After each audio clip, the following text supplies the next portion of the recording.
Comme on nous parle, l'emprise de la novlangue sur nos sociétés. Bonjour Jean-Paul Fitoussi. Bonjour. Jean-Paul Fitoussi, professeur émérite à Sciences Po Paris.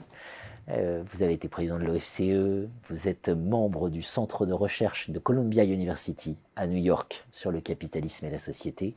Vous êtes professeur à la Luis à Rome. Aujourd'hui, ça va pas fort. Ça va pas fort. Le capitalisme pensait s'être débarrassé de son ennemi juré, le collectivisme, le communisme, cette fameuse allocation centralisée des ressources. Puis il découvre plein de nouveaux ennemis qu'il n'avait pas nécessairement prévus. Et évidemment, on pense au terrorisme, par exemple. C'est-à-dire que le capitalisme suscite la haine. Alors, comment on sort ? Est-ce que c'est une évolution normale, naturelle, c'est-à-dire qu'à trop prêcher la haine ou l'intérêt, à trop prêcher l'intérêt individuel, on cultive la haine, on la fait naître. Et c'est une question profonde. Le capitalisme n'a que faire de l'inégalité. C'est pas son problème. Son problème, c'est l'efficacité. Et si l'inégalité participe à l'efficacité, comme le disent beaucoup d'économistes, parce que l'inégalité sert d'incitation. Bien sûr, c'est ce qui donne sa dynamique au système. Par exemple, à faire des études. Bon. Mais l'inégalité sert en même temps d'incitation à l'injustice. Parce que aller essayer de légitimer qu'un individu gagne 2000 fois davantage qu'un autre, ou même 500 fois davantage qu'un autre, ça va être difficile. Ça va être difficile de dire mais sa productivité marginale est 500 fois plus élevée, 2000 fois plus élevée. Enfin, donc il va y avoir à un moment un conflit qui va naître d'une différence de ressources entre les personnes. Et ce conflit ne peut qu'être violent.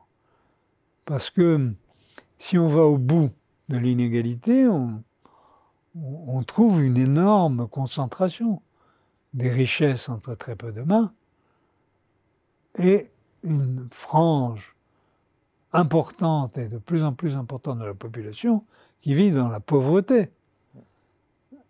Ça ne peut pas se maintenir. Je veux dire, l'inégalité est ce qui empêche la démocratie de fonctionner. Puisque la démocratie ne fonctionne que sur un principe d'égalité. Et on se dit que si on continue à laisser se développer, se déployer cette inégalité-là, eh bien on va rencontrer tous les dysfonctionnements que l'on connaît aujourd'hui, qu'il s'agisse du terrorisme, qu'il s'agisse de toutes les radicalisations, et même qu'il s'agisse de... Non, je ne veux pas en parler. De la guerre biologique. Je veux dire, le Covid ne peut pas ne pas faire penser à la guerre biologique. Je ne dis pas que le Covid est un exemple de guerre biologique, non. Mais ce que pourrait être... Il nous en donne une bonne image, en tout cas, de ce que serait une guerre bactériologique. Absolument. Ce que pourrait être une guerre biologique. Donc il y a là des ennemis que le capitalisme se forme lorsqu'il n'est pas médiatisé par l'État, lorsqu'il croit pouvoir se passer de l'État.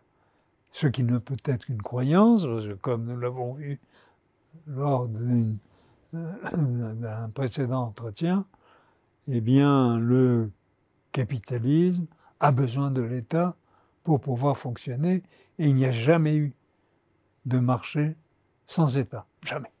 Bien sûr. On peut peut-être ajouter que c'est le concept même d'état de droit qui est au cœur du sujet. Évidemment. Comment voulez-vous que un marché qui fonctionne sur la base du contrat puisse se passer d'un droit des contrats. Bien sûr.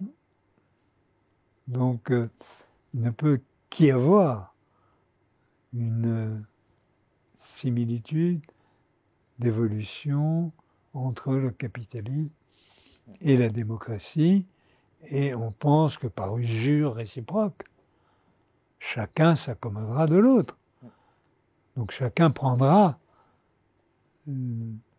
pour le marché l'idée d'égalité qui forme l'essentiel de la démocratie, et que la démocratie acceptera les inégalités fondées sur les incitations et légitimement fondées sur les incitations et non pas sur la rente.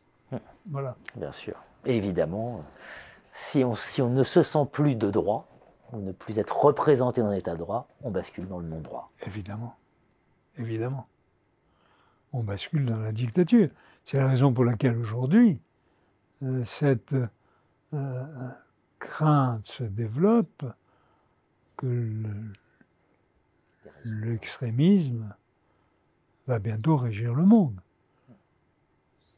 Et son développement partout, y compris dans les pays très riches, y compris dans les pays où on pensait qu'il ne pouvait plus être, parce que c'était des pays démocratiques, on s'aperçoit que l'extrémisme menace la démocratie. Mais l'extrémisme, ça ne veut pas dire un marché sans État. Ça veut dire une oligarchie qui tient les rênes et du marché et de l'État. Et de la novlangue. Et évidemment, par la médiation de la novlangue, comme Big Brother. Absolument. Comme on nous parle, l'emprise de la novlangue sur nos sociétés, édition Les Liens qui libèrent. Merci Jean-Paul Fitoussi. Merci.